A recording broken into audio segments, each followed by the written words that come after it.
ఎంతమంది రొయ్యలు తింటారు అంటే పచ్చివి కాదు, ఎండు రొయ్యలు అంటారు కదా, ఫ్రాన్స్.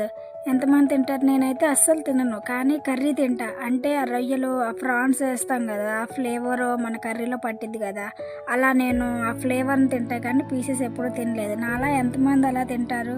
సీ ఫుడ్ ఏదైనా సరే, ఎండు రొయ్యలు, ఎండు చేపలు, తర్వాత మెత్తళ్ళు అవి ఉంటాయి కదా, అవన్నీ నేను ఫ్లేవరే తింటాను. నాకు మళ్ళీ ఎంతమంది పీసెస్ తినకుండా ఫ్లేవర్ తింటారు?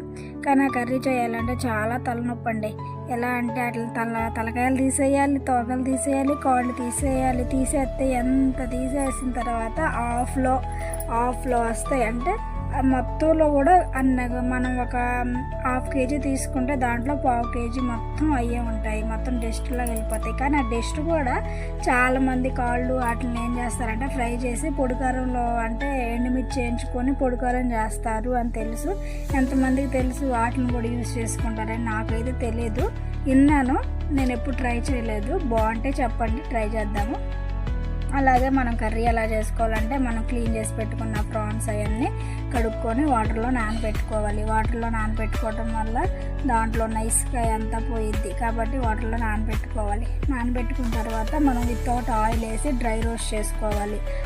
ఆ రొయ్యల్ని డ్రై రోస్ట్ చేసుకున్న తర్వాత దాన్ని ఆయిల్లో నానబెట్టుకొని, ఆయిల్ అంటే నీళ్ళల్లో నానబెట్టుకొని చక్కగా మనం ఆయిల్ పోసేసుకొని తాలింపులన్నీ వేసుకొని ఆనియన్ వేసి కరివేపాకు వేసి చక్కగా ఫ్రై అయిన తర్వాత దాంట్లోకి మనం ప్రాన్స్, నానబెట్టుకున్న ప్రాన్స్ తీసి దీంట్లో వేసుకున్న తర్వాత అవి కూడా ఆయిల్లో ఫ్రై అయిన తర్వాత అల్లం పేస్ట్ వేయాలి.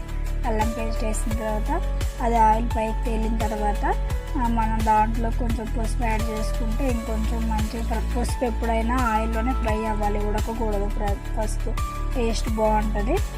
తర్వాత మనం టమాటా ముక్కలు వేసేసుకొని అవి ఉడకబెట్టుకోవాలి. ఉడకబెట్టుకున్న తర్వాత దాంట్లోకి ఉప్పు, కారం, మసాలా అవన్నీ వేసి ఫ్రై చేసుకోవాలి. దాంట్లో కొంచెం టీ గ్లాస్ అంత వాటర్ పోయండి, ముక్కలు మంచిగా ఉడుకుతాయి. రొయ్యలు బాగా ఉడికిన తర్వాత వాటిల్లోకి కొత్తిమీర వేసేసేయటమే.